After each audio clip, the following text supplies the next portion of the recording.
দুর্গাপূজার অষ্টমী তিথিতে আমরা প্রায়শই অনেক জায়গাতে বা অনেক পুজো মণ্ডপেই কুমারী পূজা দেখতে পাই।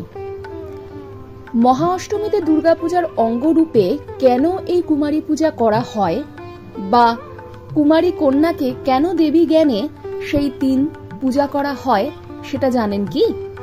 মহা অষ্টমীতে দুর্গাপূজার অঙ্গরূপে হয় কুমারী পূজা, অর্থাৎ তন্ত্রমতে দেবী জ্ঞানে কুমারী কন্যার আরাধনা।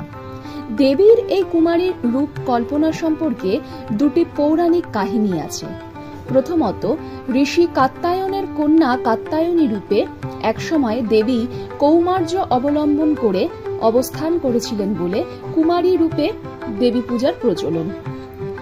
দ্বিতীয়ত, দেবীর হস্তরেখা গণনা করে দেবর্ষি নারদ বুঝেছিলেন তিনি ভবিষ্যতে হবেন মহেশ্বরের পত্নী। অথচ মহাদেব বিবাহ বন্ধনে আবদ্ধ হলে ত্রিপুরাসুরকে বধ করা সম্ভব হবে না বলে নারদ বিবাহের নির্দিষ্ট সময়ে মহাদেবকে খেলায় মাতিয়ে রাখলেন। এদিকে দেবী বরণমালা নিয়ে অপেক্ষা করতে করতে হলেন লগ্নভ্রষ্টা কন্যা কুমারিকা। তাই এই কুমারী পূজার আয়োজন। তন্ত্রে 2 থেকে 16 বছর পর্যন্ত বিভিন্ন বয়সের কুমারীর বিভিন্ন নাম পরিলক্ষিত হয়।